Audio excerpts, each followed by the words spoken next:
suspend two districts.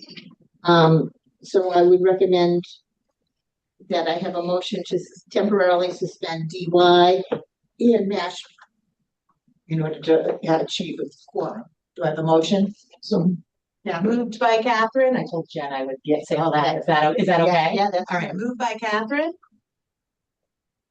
Have a second? Second. Seconded by Steve. All right. Carrie? Yep. Steve? Yes. Mary Rose says yeah. Devin? Yes. Terry Ann? Yes. Alicia?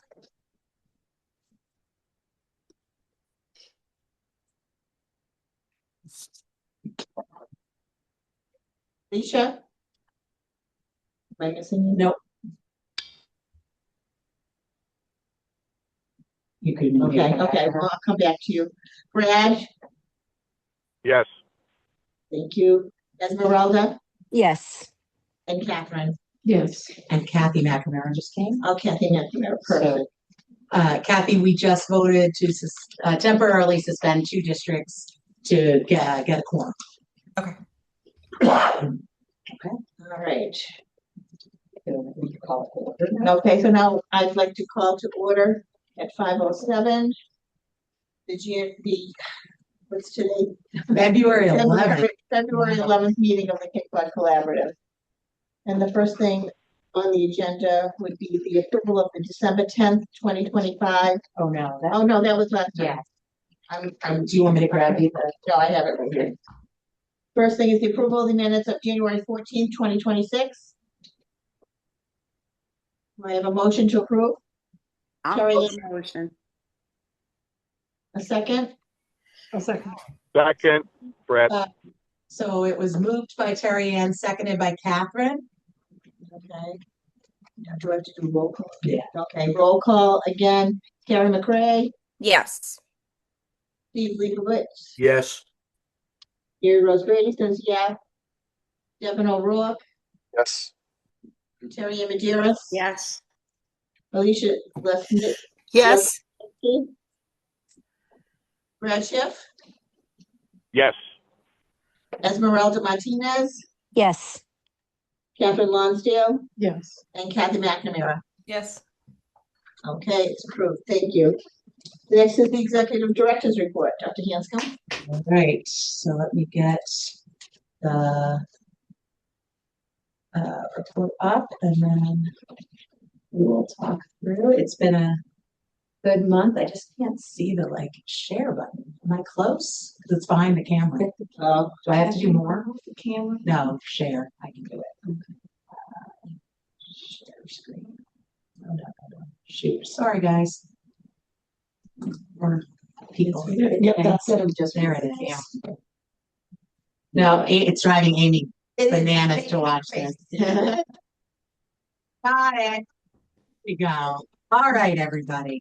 So, hello, and glad to see you all. Glad we've all made it through what was my first snow day at the collaborative. And unlike my fears, I did not fall asleep and sleep through it. So that was good. Thank you to the administrative team who all take responsibilities to get the notifications out, get the buses cleared, all of that. It's a team text chain that I appreciate very, very much because I work with the superintendents, the area superintendents, but it's also our team that makes recommendations before I make the final decision. So we had one day as a snow day, and then the next day was a 2-hour delay. And I think it went pretty well, but the folks who will be sharing their reports can say if otherwise. I was just glad we got through one. So, all right. So just a couple of pieces of information to share. The first is we were awarded a $50,000 competitive grant from DESE It just, the letter is linked in there from the governor's office, which is to support implementing of updated regulations regarding timeout practices. So you may or may not know that last June of 25, the department voted to amend regulations around the use of timeout in schools.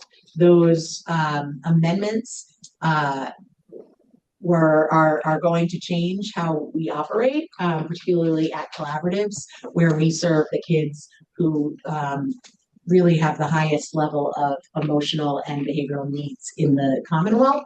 And so those regulations go into effect August of 2026. So we have been working in our two programs to plan how we're going to adjust our practices and our policies, but we also wrote this grant in order to support our member districts as well as our programs to do this work. So we were super excited that we got it. It has to be spent by September 30th. And I'm not worried that we will not spend it because I wrote the grant and it's already spent basically in my head. Unfortunately, that's what my budget at home is like too. But with this, we are providing professional development. So we have a 2-day professional development offering that we are bringing in March. That all of our STAR and Waypoint staff will attend. We are holding it at Cape Tech actually, in their I fixed it. and it is a presenter named Kelvin Oliver from Leading the Village. That wasn't working. With school districts to provide alternative remedies to suspension for discipline and really restorative practices with our kids. And so we're really excited that this grant is allowing us to bring him in. It's also allowing us to open up some seats to our member districts. So we sent out the flyer yesterday to member districts that we have a few seats available for them to come. And when I took his training last year when I was in Mashpee, and it was 2 days, and I think it was $1,500 for the 2 days a person. We are offering the 2 full days with lunch to our member districts for $150 each for the 2 days. Wow. So, and the grant is really offsetting that for our member districts. So we're really glad we can offer some slots for that. The culinary people So it's providing. funny you said that. That was my original plan, and Jen and I worked with the folks. They're not quite ready for prime time for that level of, so we're doing Roach Brothers responsible. Which will be delicious as well, but it's funny you said that because that was my first thought. So that is 2 days, and then there's a year's worth of coaching that he provides that's virtual to all of the folks who come to these 2 days, and he's just really fantastic and is going to change practices for our folks. So I'm excited about that. Collaborative problem solving is when I said I was teaching Nantucket today. So I am certified in collaborative problem solving, which is a trauma-informed model of interacting and working with children. Well, really working with anybody. I use it with my husband, but it's a way of helping kids develop skills in the areas that we need to emotionally regulate.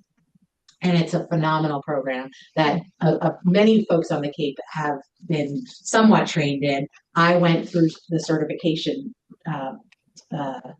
process back in 2020. And so I'm able to provide the training.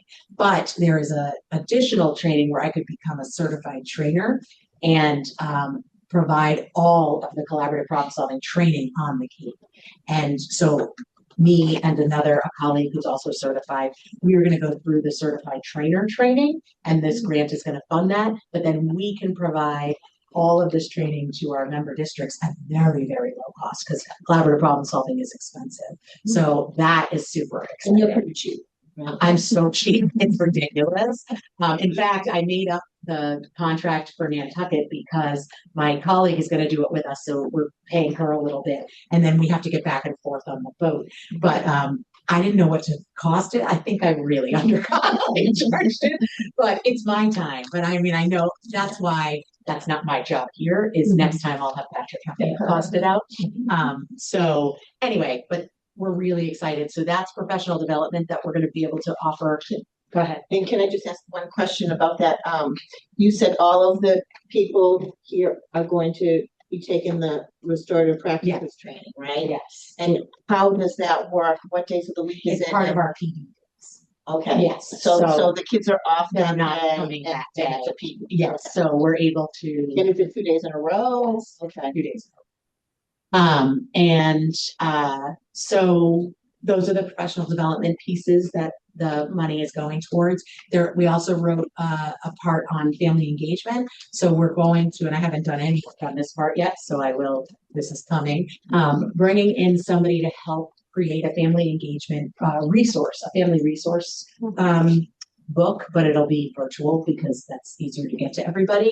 And then we're going to host family engagement nights where we'll bring family, we'll invite families in, we'll feed them and do some sort of family training, but also just some community building because our families at Star and Waypoint, we don't get as many families who come to stuff, but our families at Star, they're so isolated often from, other families, not just because of their child's disability, but also because we have kids from Pembroke and P-Town, you know what I mean? Yeah. And so you're not going to have like a play date Right. in the same way that you might in, a traditional neighborhood school district. So that's another piece of what the money is going towards. And then finally, data management. And this is a real huge, this was part of my entry plan actually, and my report of entry findings, which is our data management for, in general, is sort of siloed. We have a lot of programs doing a lot of things, but they don't talk to each other and not everybody can access everything.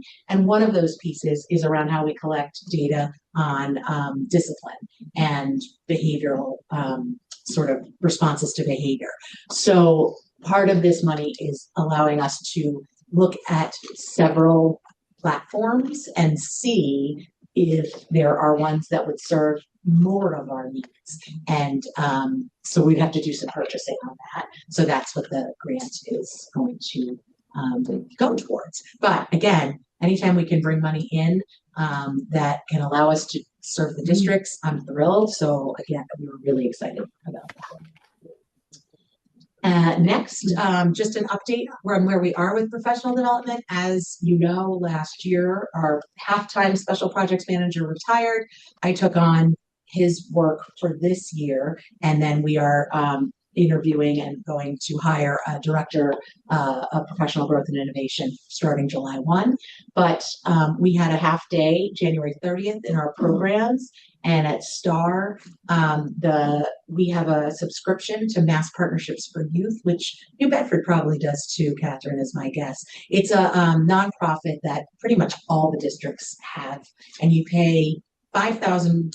No, is it 5,000, 2,500 a year? So it's like super cheap, and your staff get access to unlimited on-demand and in-person and synchronous virtual professional development around mental health, discipline, legal issues, special education. I mean, it's amazing. Wow. And so we had it in Mashpee. We re-engaged with it here, and all of our STAR folks, Julia gave them assignments of what she wanted them to go through because the PD that we had planned for January 30th got canceled. It was the day of our Barnstable police partner was coming to do emergency management, but it was going to be outside. There were parts that were outside, and it was so cold on January 30th that he was like, we can't do what we need to do. So yay to Julia. She pivoted very quickly at 7:30 that morning. We were on the phone figuring it out, and her staff really were very they enjoyed the PD that they participated in. And then at Waypoint, I have been working with the Waypoint staff on our half days on collaborative problem solving, actually. It's the gift that keeps on giving. And so Dr. Woodward and I were there for that half day. Part of what we also had been working on are norms for the Waypoint staff, how we sort of like our norms here, how we operate and do business, particularly when things get tough. And so a few months ago, we had worked out what our norms were going to be, and we had decided we needed to operationalize those norms. We needed to not just have them, but we needed to be clear about what does it look like when we're engaged, when we're doing this norm? What does it look like when we're not? how do we know the difference and how are we going to hold each other accountable to aligning with these norms?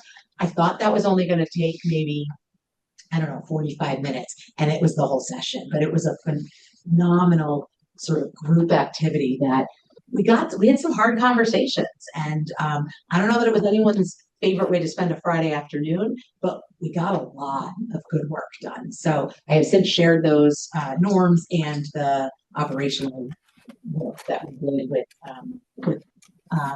the program director, and next month in February 27th, I think, is our next half day. I'll pick up the collaborative problem solving where we left it, and we'll move forward with that. So, and you'll hear from our from Mr. Oliva as well tonight about his transition. Also, just in case you're just jumping on, Julia was here today, but is home now. He has to play with everybody else is, so Dr. Woodward will talk about STAR in a little bit. On Nantucket, today I started a 3-part series with their counselors, BCBAs, and some of their administrators. I taught them the intro course for collaborative problem solving. They had asked me to do that, and they have 3 half days that I will be doing it with them. Today, I had to do it virtually because all of their half days are on our board meeting days, and I couldn't get back even with a flight in time.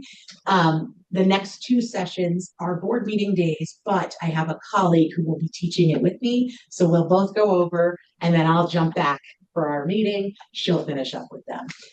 But it went really well. I hadn't done it without my colleague or virtually in years. And so the virtual part I hadn't done since COVID. So I was a little nervous, and I was like, but it went okay. And I'm excited that we're moving this program onto the island. I talked about Calvin Oliver, that's coming. And then just to give you a heads up on that position that we had posted for, we interviewed 5 candidates yesterday for the Director of Professional Growth and Innovation. We had 5 fantastic candidates. The committee was the program administrative team. So Mr. Murphy, Mr. Oliva, Dr. Woodward, Miss Bryant, and me. And we have 2 finalists that we're not making public, but we are bringing back the Monday after break to have one more conversation, and then we'll be making a recommendation to the board after that for a July 1 start. So we're very, very excited about the what came to the table, I think, yesterday. It was really a good afternoon. Yeah. And you don't know who you're going to get, right? And we got some really phenomenal candidates that we can't go wrong, in my opinion, with any of the 5 that we met yesterday. So Must have been hard to narrow it down to 2. it was hard, but we had a system and a process, and it was a private process first, and then we all shared, and it was actually the same recommendations. Everybody had the same recommendations. Yeah. So very excited about that. Just a quick update on strategic planning. We had our 2nd meeting on Monday, just this past Monday. In that meeting, we reviewed the results of the surveys that have gone out, and we received more than 100 responses to our surveys, which is awesome. I was really excited about that. The committee met at the library. Unfortunately, I was on Zoom the whole time because I was at the Providence airport waiting for my husband to pick me up from the flight. Apparently he didn't realize there'd be traffic at rush hour. I don't know. I don't know how that happens. I don't know how that happens in the world, but it did. But the teams did. There were 3 groups that Dr. Gould, our facilitator, coordinated and facilitated, and the groups looked at the data that came in, the surveys, the academic data, the focus group information, demographics, and all of that. The 3 groups had different categories they were focused on. So like my group was communication and sort of outward engagement. I think Mr. Murphy's group, what was it called? Like facilities and operations. And then our program folks were in teaching and learning. And so I know that Catherine was there as well. So I don't know, Catherine, if there's anything you want to share from that day. No, I don't really have. That's okay. I didn't mean to put you on the spot. But It's a good process. yeah, it's a lot of We're thinking. making a lot of I feel a lot of progress. Yeah, we, And with it's a really good direction that we're being, guided in. So we're not just, but It sounds like the groups are really divided up really nicely into all the areas too. yeah, I mean, there's definitely going to be something about facilities and operations in our plan. Oh, yeah. Definitely, if there isn't something about teaching and Yeah. learning, we're doing something wrong. And then sort of the community and district engagement, that's Right. what our job is as the collaborative. So that was sort of Pam's way of capturing it. But as we go through and pull out themes, and we're seeing themes for sure throughout the data, that will refine even more what our objectives and our priorities become.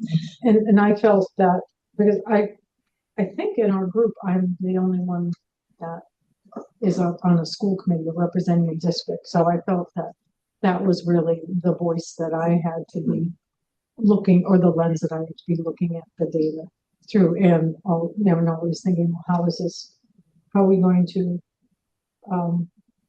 uh, sell this to the districts, but also how are we going to meet their needs? And so that was Yes, and Terry is also a representative on the committee, but I know had an illness.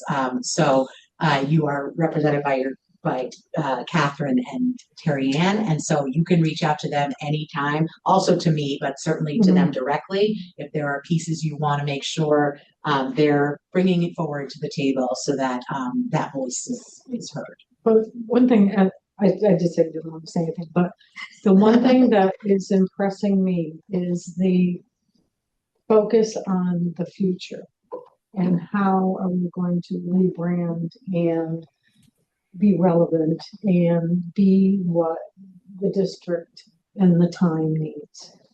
And so that I think is really, Yeah. And there's some smart people in the room. yes. It's kind of really, at least for me, exciting to hear everybody because we have superintendents, assistant superintendents, directors of finance, we have special education directors, we have staff, we have paras, we have transportation, we have really parents. Next month we'll have a student. Oh, you're gonna die when you meet this kid. He's the best. And so, and there's just a lot of it's a brain trust for sure. So I'm really excited about it. Our next meeting is March 9th, I believe, and it's also at the library. So we will have an update for you at the next meeting of where we are. Again, the plan is to have a draft for you to review by June for the board to review. And I don't think we'd be able to do that timeline if we didn't have a direction. Pam knows what she's doing. And she's great about keeping us focused in a polite way. Yes, yes. So everybody feels heard and valued, but also, all right, we got to move it on. Right. Yeah, she's a pro. All right, program updates. So I'll stop sharing for now. And I will ask, I'm going to do it in a new way today. I'm going to ask Dr. Woodward to share first to represent the STAR program. Excellent.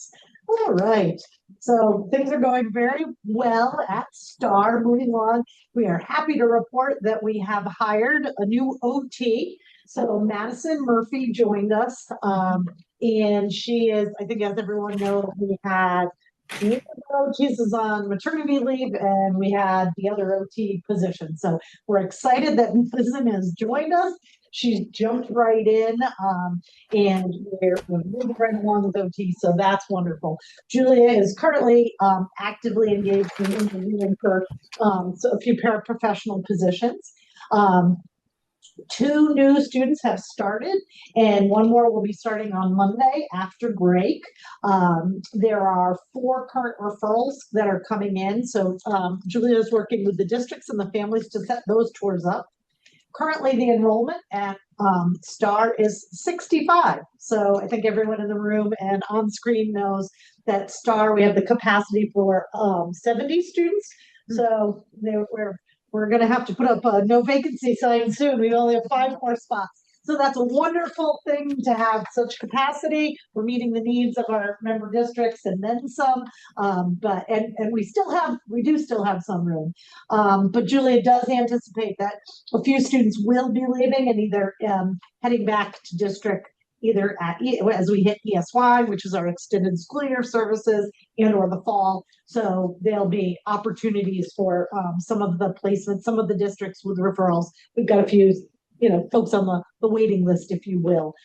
So that is all really exciting. And I think both students, staff, and Calvin are looking forward to vacation for a little rest and relaxation, and then we'll hit the ground running again when we return the following week. Yeah, Calvin's the hardest working member of STAR. I'm not gonna lie, he is. And they're all working hard, but Calvin, man, he's earning his keep for sure. Thank you, Dr. Woodward. So I had promised our new and now officially onboarded Waypoint director, Chris Oliva, that he wouldn't go first, but I'll have you go second. How about that? Sounds great. Thank you. Good evening, everyone. So 8 days in, quickly building rapport with both students and staff at a much faster rate than anticipated. So that's been awesome. I could not be happier with the position and just the way everyone's accepted me. So thank you to everyone.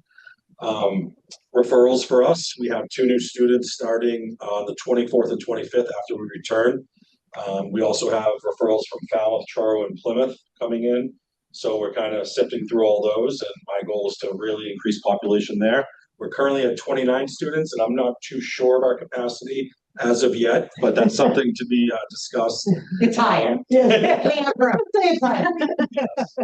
A new schedule with groupings of new students is going to be rolled out after break. Thank you to Dr. Woodward and the team there. I'm just trying to facilitate the schedule coming out. So I really believe that the schedule is going to benefit everyone involved. And then finally, ice skating. We did a fun ice skating trip with about half the population of the students. They went over to the Hyannis Rec, and it was a great time. Big goal of mine moving forward is to increase community engagement and to get out there and just give these students everything that every other student has. Thank you. So I'm going to add one thing to that report of the ice skating. So one of our paraprofessionals, Kelsey Powers, she sent me some pictures from the ice skating, and I don't know if they made it to social, I can't remember, but she told us that one of the seniors so it was students, it was a group of students who've been doing really well, and they sort of earned this trip. And there was a senior there there were a bunch of kids who had never ice skated before. And, it's awkward, right? And you look a little goofy, and teenagers, that's uncomfortable. So there are those things you can hold on to when you're learning to skate, but none of them really wanted to do it. But he used one, and he got them for the other kids so that they could all use and she said he just was such a real leader out in the community with the younger kids. And I just was I don't even know which kid it was. I think I can guess, but I wonder. And I'm just so proud of our students and where they've come from where they started. So thank you. All right. Oh yeah, please. When you say a change in schedule, what schedule are you talking about? The daily schedule? Correct. So I had some input, but this again was a lot of this was done prior. I felt class reduction in time was important, and I also felt a break. So the students are in classrooms longer than 3 periods at a time. So we're having a social development time where eventually we'll add some academic support. We'll add activities for credit recovery. Exactly. Okay. So we have a plan long term, and yeah, I think it's really going to benefit everyone. Thank you.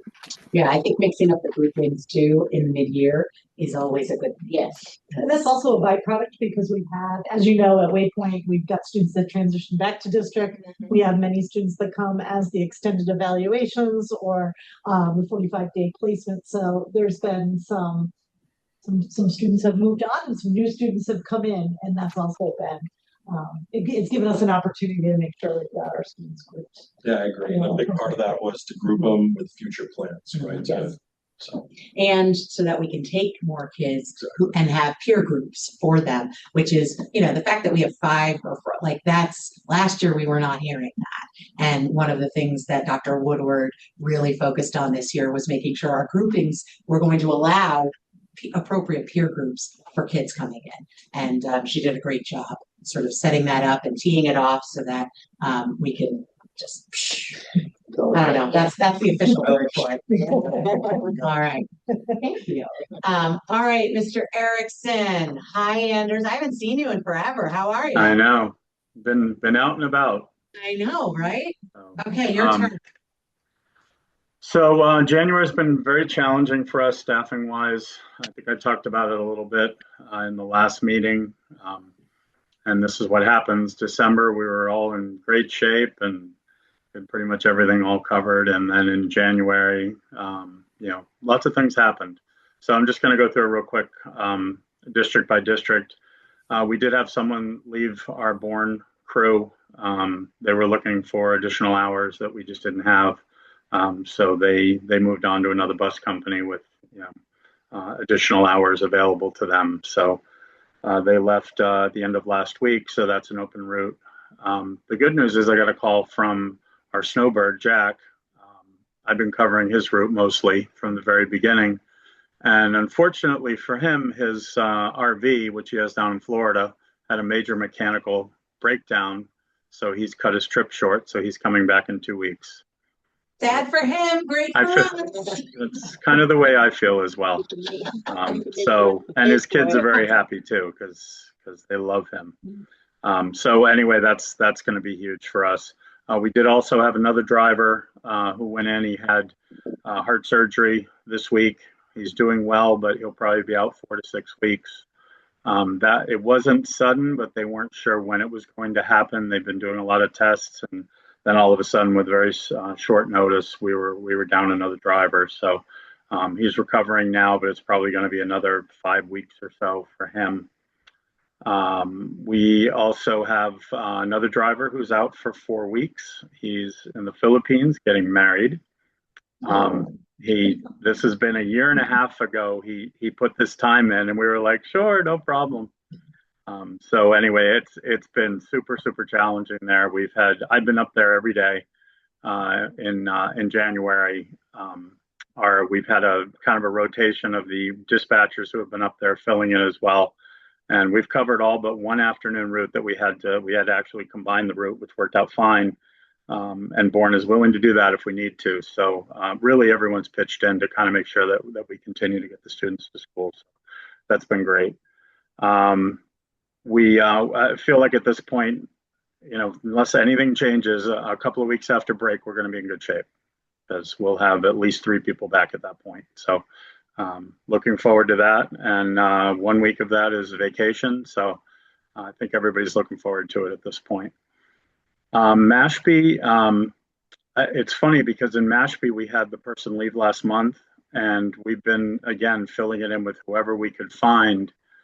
And we realized that we have 4 drivers who are splitting 2 routes. So we have a lot of drivers who say, well, I don't really want to do a full route. Can I do a morning route? Can I do an afternoon route? So between those 4 drivers, we talked to them, and 2 of them said, you know what, if you need some help, fine, I'll do it for a while. So we've got probably as long as we need it, we've got that route covered with other drivers. So again, people have been pitching in and, kind of going outside the box trying to figure out how to get this done. So the people in the office really put that together. So that's now covered. And that was a real tough one as well.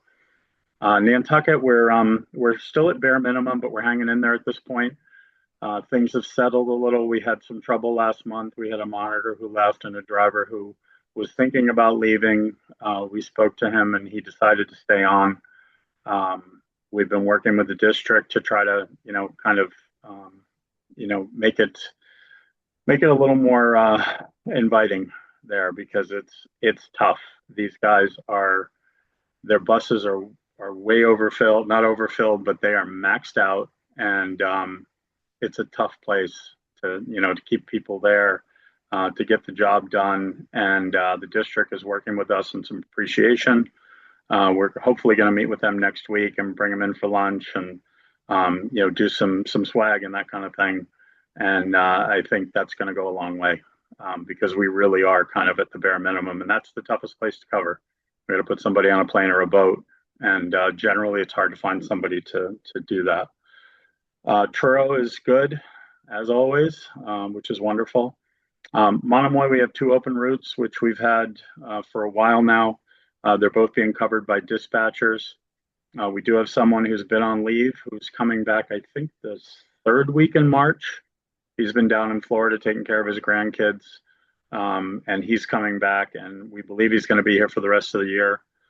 So again, it's, right when we think we're in real tough shape, something good happens, which has been terrific.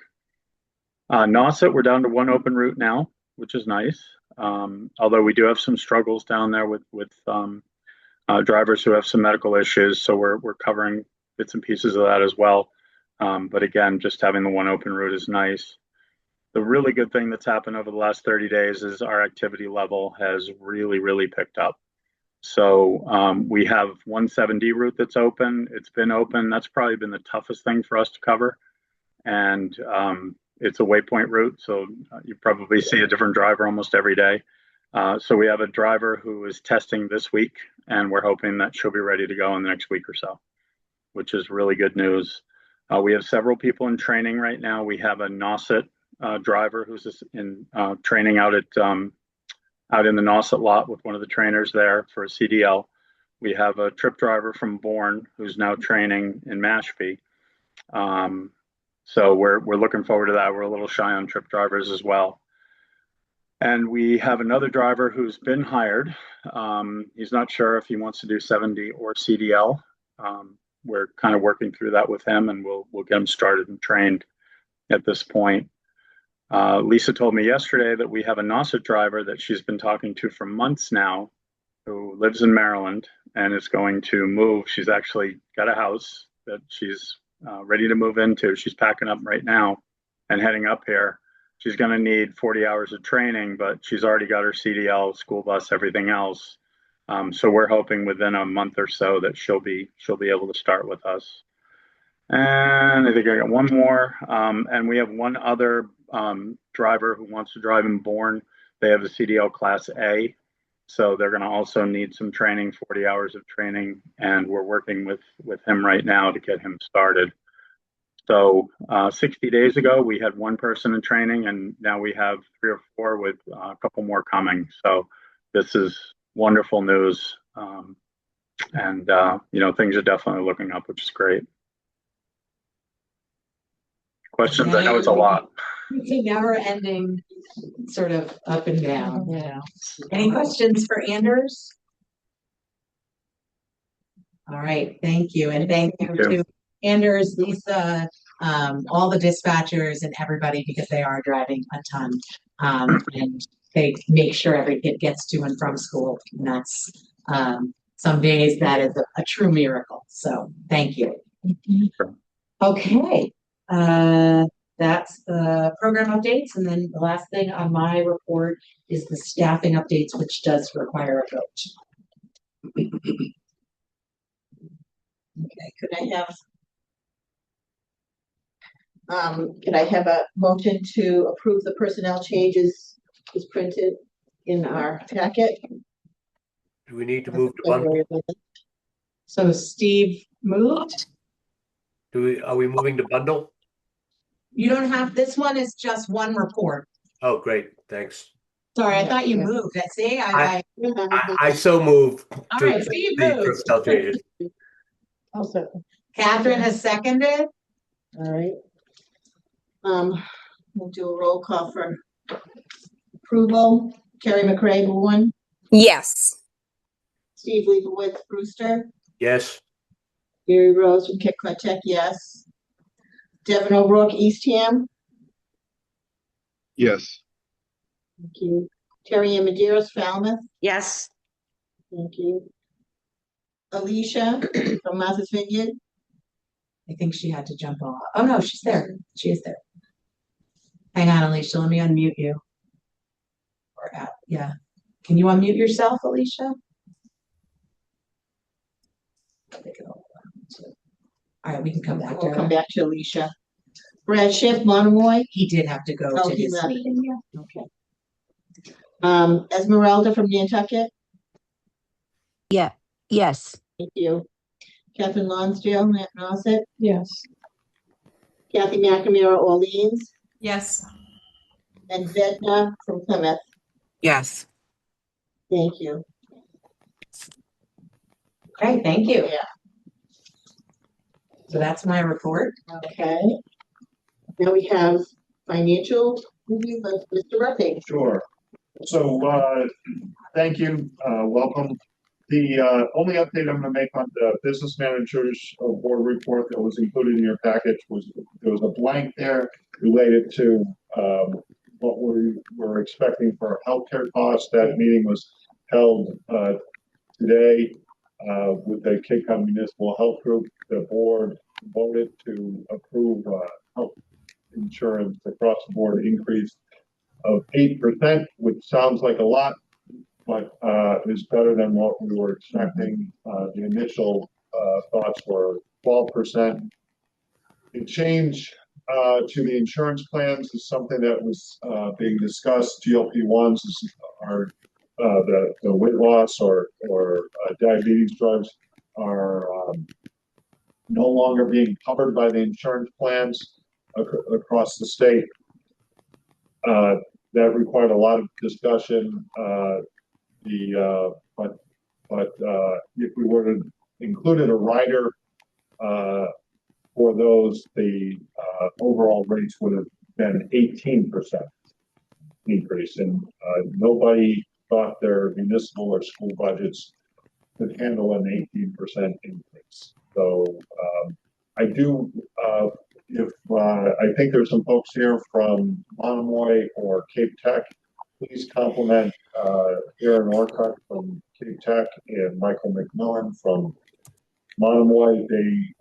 They've taken on the additional duty of wrangling the steering committee and the board through this rate setting process, and that includes 56 different collective bargaining groups, municipal school groups across the Cape. So it's important work they've done, and it's time consuming work.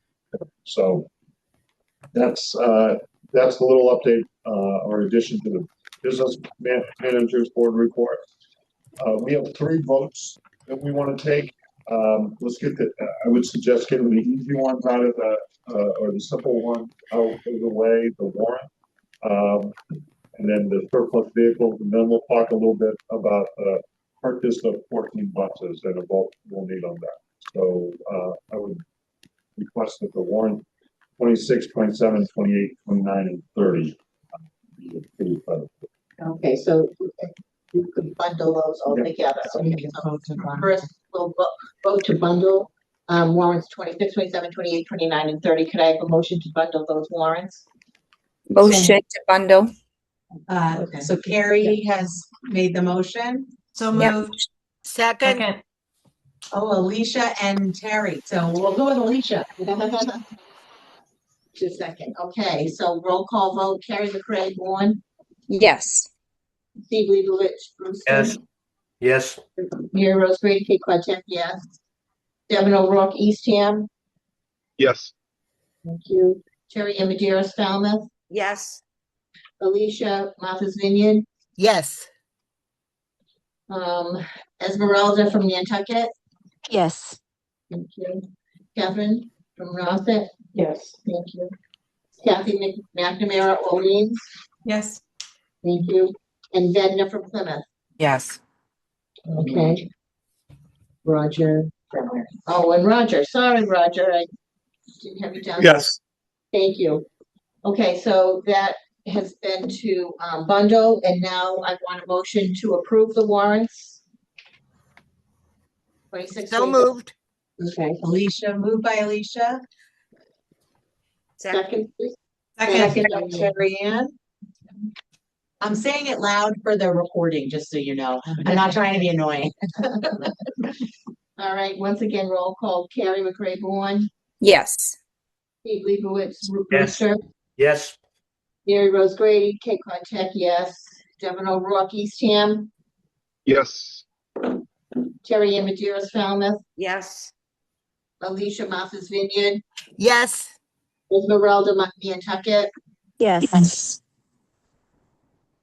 Catherine Nossett, Yes. Kathy McNamara, Yes. yes. And Vedna from Plymouth, Yes. and Roger from Wareham. Abstain. Okay. All right, so that's, So, those I'm are, gonna make you go through it another Okay. time on it. So we do, need, to surplus a couple of vehicles. Anders, let's, make sure that Lisa knows we're doing this tomorrow. On top of this, that the vehicle asset numbers and descriptions are listed there. And as you can see, these are vehicles that have been on the road for a long time, with a model year 2010, a model year 2013. So we request a vote to surplus these vehicles. could I have a motion to surplus the vehicles as written on the, in the packet? So moved. Terry Ann moved. Do I have a second? Catherine. Oh, wait. Kathy. Who got Carrie seconded? Okay, Carrie. All right, once again, roll call, Carrie, McCray Bourne, Yes. Steve Leibowitz Brewster, Yes. Mary Rose Grady, Cape Cod Tech, yes. Devin O'Rourke, Eastham, Yes. Terry Ann Maderas, Falmouth, Yes. Alicia Martha's Vineyard, Yes. Esmeralda, Nantucket, Yes. Catherine Nossett, Yes. Kathy McNamara, Orleans, Yes. Bedna, Plymouth, Yes. and Roger, Wareham. Yes. Okay, so that is, Thank you. So now we're going to go to an item that's a little more fun and we've been working on this for a couple of years actually with districts to refresh their fleet in a manner that doesn't spike their overall transportation costs. And I compliment Anders Erickson for his help on this. We'd like authorization from the board to purchase 14 big buses, and they'll be allocated. 8 of them will go to Nauset, 4 to Bourne, and 2 to Mashpee. Some of you from Nauset were on a meeting, I think it was last week, that we were talking about that. So that we appreciate your involvement there. My meetings with business managers in Bourne and Mashpee. This is part of a multi-year effort to refresh their plan. So we've been working on these discussions with them and continuation of this process for the past couple of years. Anders, do you want to describe the big yellow buses that we're buying? Yeah, so we again we have, as Patrick said, we've been working on this the last couple of years.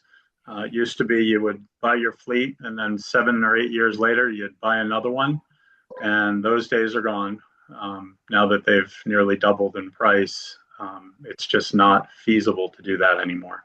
So probably starting with Mashpee in 2019, Mashpee started buying 4 buses a year.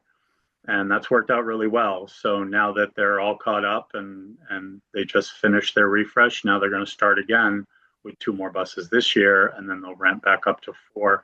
And this will just be an ongoing process. Again, it makes it so that there's no big spike, and eventually it will increase your budget, but it won't hit all at once, kind of thing. We have been working with Nauset recently, probably over the last year and a half or so. And it's been challenging because we're going from propane, which is something that was very well received, and the cleanest fuel you can get, kind of thing. But the propane buses have been problematic, so we've been talking about moving to gas. So actually, we're moving to gas for just about everyone now, because the state of Massachusetts is kind of following the state of California. And they're not going to allow people to buy diesel buses, diesel trucks. They tried to shut it down last year, and then they pushed it off for 2 years.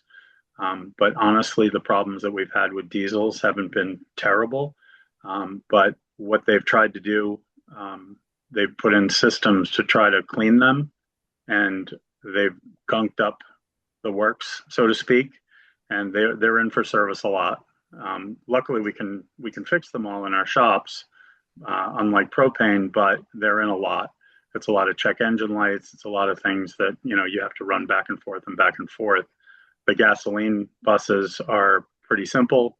You bring them in, you do the maintenance, you do the basics that need to be done.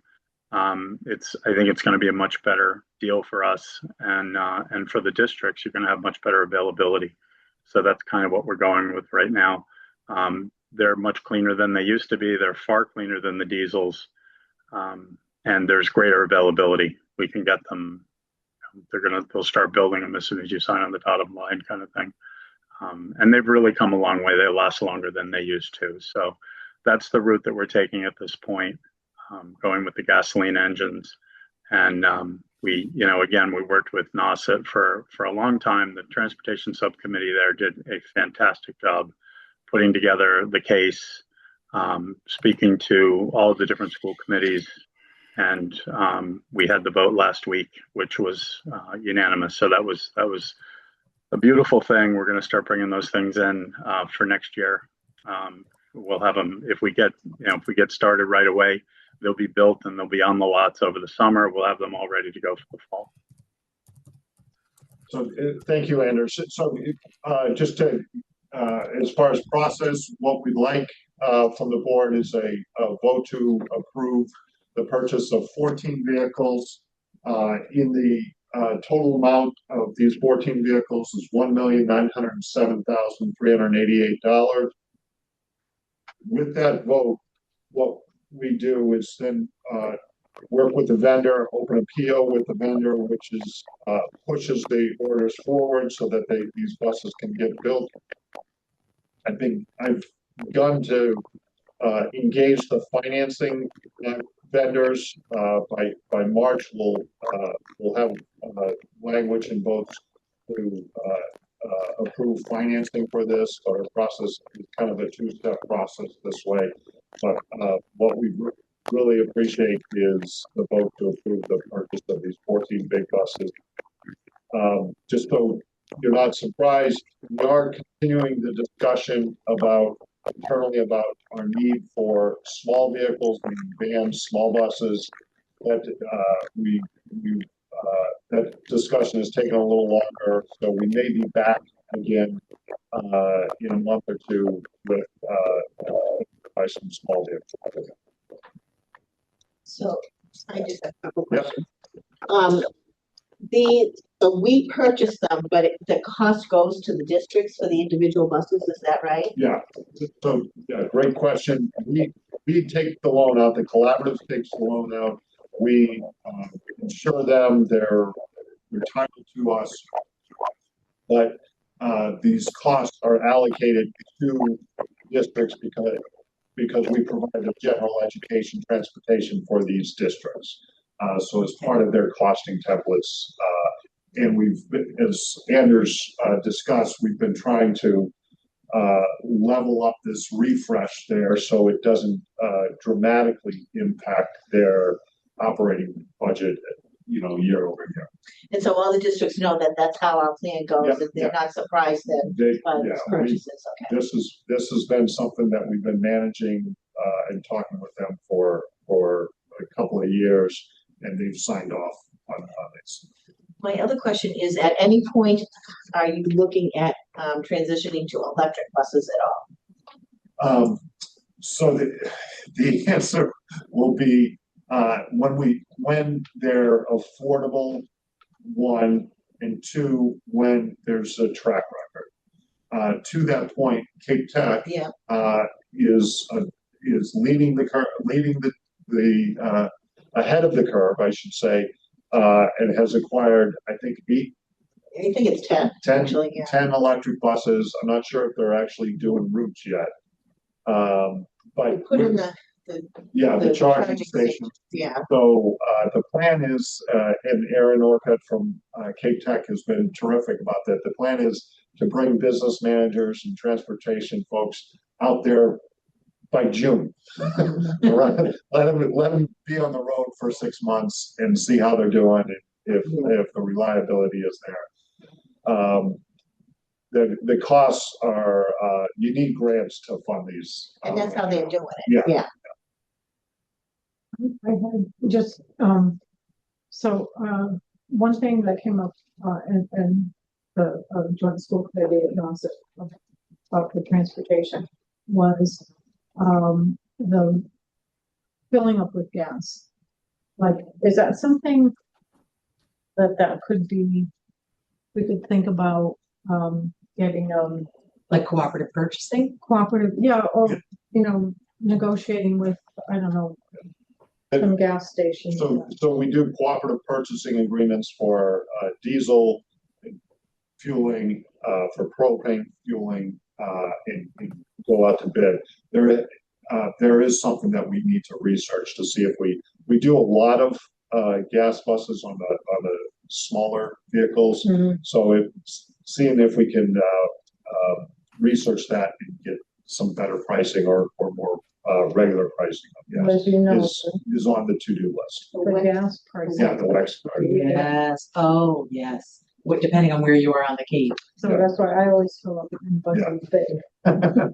Yeah, when I used to commute to West Bridgewater, I had these gas stations that were always, and I knew if I had a meeting in Whitman, oh man, I went to that Stop and Shop because there was points. It was so cheap. We can do that on a bigger scale, and so yeah, that is. But that was something that they said, can we, because the Nauset you're paying 50-60 cents a gallon. Wow. Oh, yeah. Oh, really? Oh, You so get a discount on the WEX card. I just So- want to, go ahead. I'm sorry. oh, it's okay. I just wanted to ask really quick. So I heard 4 buses for Bourne. Is there, are they, what size, like how big of a bus are they that we would need 4 for the amount? They're standard. Anders, why don't you describe the specs a little bit? Yeah, they're all 71 passenger buses. So that we would need 4 in Bourne? Yeah, we have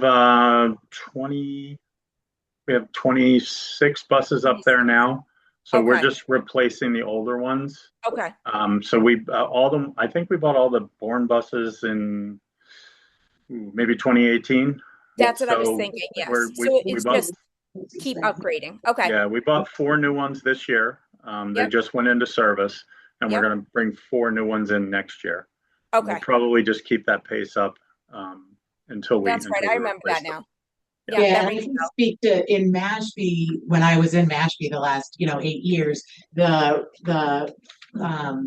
predictable cycle of bus replacement is how we survived, to be honest with you, because we planned and, our budget in Mashpee, we had to do 2 years before. Yeah. We had to get it into town hall. So for us, it was a requirement. So that is not Hope, the collaborative person speaking. That's just somebody like saying, if you can do it in your district and plan that way, it really does help. No, that makes Alicia, it looks like you had asked about electric, so we spoke to that. And then Steve, thanks for asking about the gas. It looks like I had brought that up at the Nauset meeting. So thank you, Steve, for that. Yeah, I mean, currently we obviously we have the propane. We have the propane tank that's out in Nauset, and we talked about this at the meeting last week. We have the propane tank out there, but we have to fill it ourselves. It actually requires a lot of work and a lot of labor to bring. You've got 2 people who are swinging the buses around, and then somebody who's filling it. It's expensive to have it done, but the propane people said we're not going to come and fill it. It's too much for us. We don't have the bandwidth, and we couldn't find anyone else to do it. So we kind of had to do that. We had to do it ourselves. We've talked about possibly bringing someone in to fuel gasoline. We have diesel right now everywhere but Nauset because we don't have diesel buses there. But we have the Cape Cod Oil comes to all the other locations twice a week, and they fill up for us. So all the buses get filled automatically twice a week from them. Gasoline is a little trickier. I know we've talked to a couple of fire departments on the Cape who have said, absolutely not. We're not going to let you do that. So we haven't talked to Orleans yet, so we can certainly do that. And I think that might be something that we can do, but probably we'll have a combination of some of the drivers and some of the lot people just run through and run the buses up to the gas station. But we're only starting with 8 buses up there. We're still going to have the propane that needs to be filled. The rest of the buses will be propane until we replace them. So, we'll definitely do what's most effective and most efficient. All right. Is that enough discussion? Steve, I would imagine that only certain stations can even accommodate a 70+ seat bus. Yeah. That's a true story, especially out that way. Well, yeah, I mean, we do it now, and we have done it in the past, and sometimes, you'll pull up and there'll be no place to go. You can fit underneath, you can get in there, but you got to wait for that whole side to be open, and that's challenging sometimes.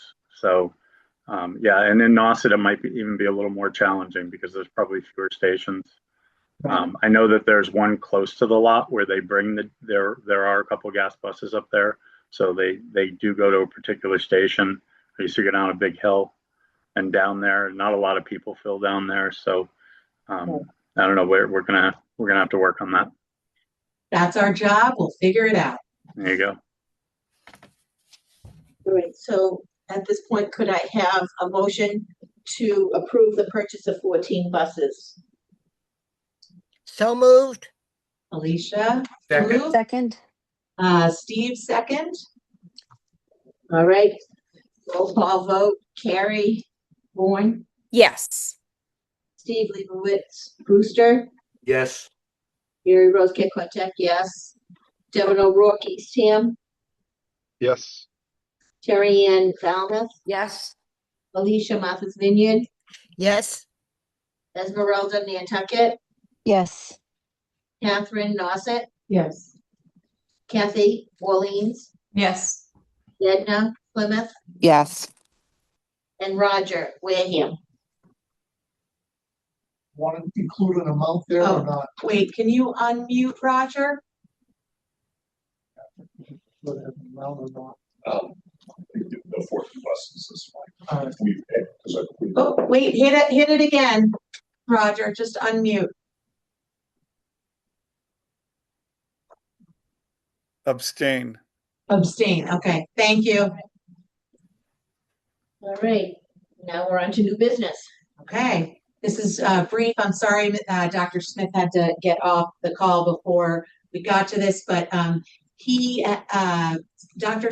Mark Smith, who comes to our meetings as the superintendent liaison, he leads the Cape and Islands superintendent group that meets monthly. And one of the pieces of business he brought to the meeting last month was, well, I should back up. In December, that meeting was with superintendents who brought their town managers, their town administrators to that meeting, where there was a discussion about Cape Cod needs, basically, and sort of what are the biggest needs that are facing us at this point that intersect, and housing was certainly one of them.